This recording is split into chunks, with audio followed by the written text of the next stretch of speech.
Liz Cheney, against the motion. There are clearly a number of issues that our opponents would like to debate tonight, and I too would welcome those debates.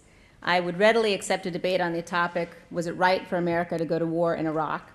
I would readily accept a debate on the topic, is America effectively promoting democracy in the Middle East? Or perhaps one on how accurate are opinion polls in the Middle East? And I hope Intelligence Squared invites me back if they're going to have those debates. But those are not the issues before us tonight, although I can understand why our opponents would rather discuss those issues than have to stand before you and argue against democracy. But make no mistake, their protestations aside, that is what they're doing. The truth is that spreading democracy in the Middle East is not a bad idea, nor is it a failed idea, nor is it an idea that would have been good except that George W. Bush adopted it.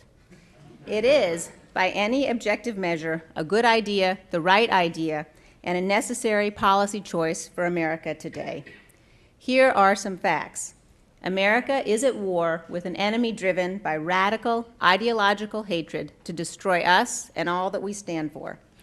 These terrorists were not created by U.S. policy. They are religious zealots who will stop at nothing in achieving their objective of establishing a global caliphate in which individual lives have no value, women are chattel, and the only legitimate faith is a perverted version of Islam. To accomplish their objectives, the terrorists, or the trust fund terrorists, as my colleague Flynt has called them, need recruits.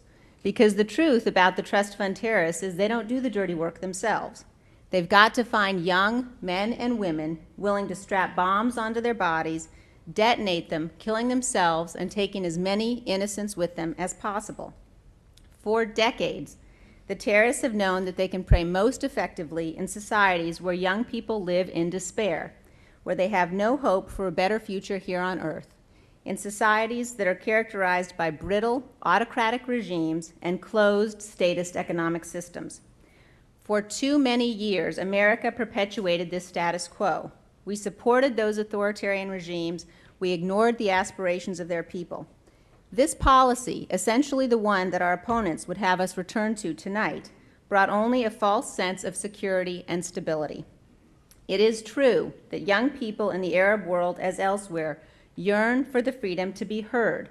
They yearn to stand for something larger than self. They yearn to control their own destinies and choose their own leaders, and only democracy can fulfill those aspirations. Our opponents argue there is no evidence that democracy combats terror. To make this argument, you have to ignore the words of the terrorists themselves.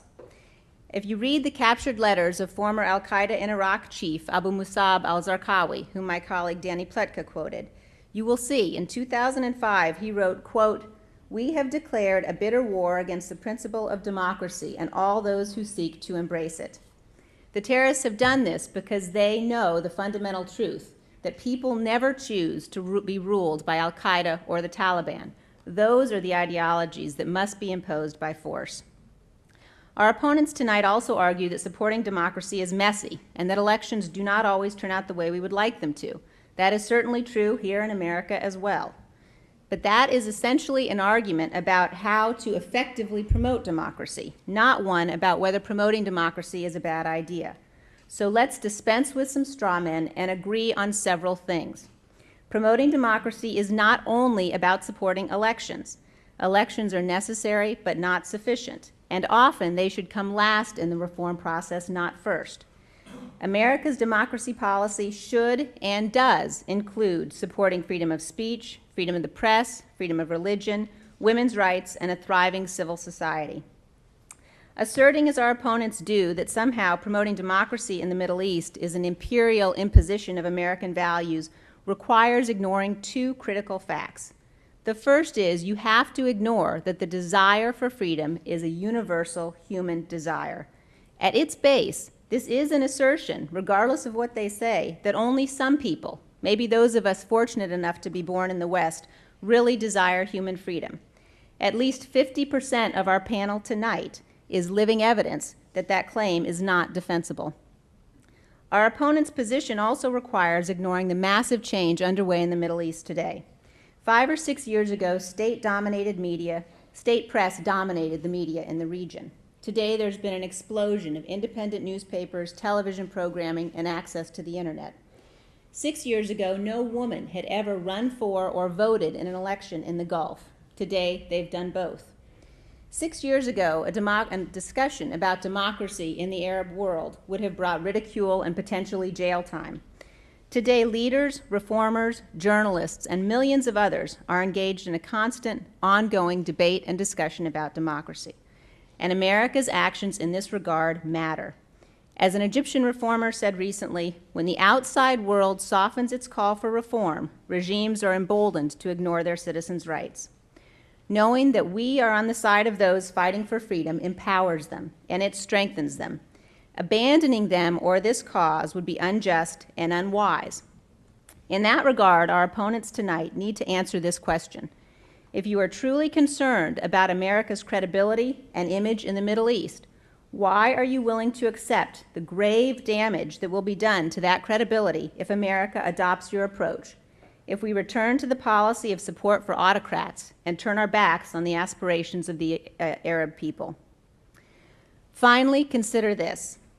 As we engage in this debate here tonight in Manhattan, a Saudi woman can sit in her home 6,500 miles away. She can blog about her life, her fears, her oppression, her hopes, and her aspirations. She can post that on the internet for all the world to read. She has a voice, probably for the first time in her life. If we were to tune in right now to any of the scores of Arabic satellite channels, we would find young men and women from across the region debating the issues of the day, arguing and questioning authority.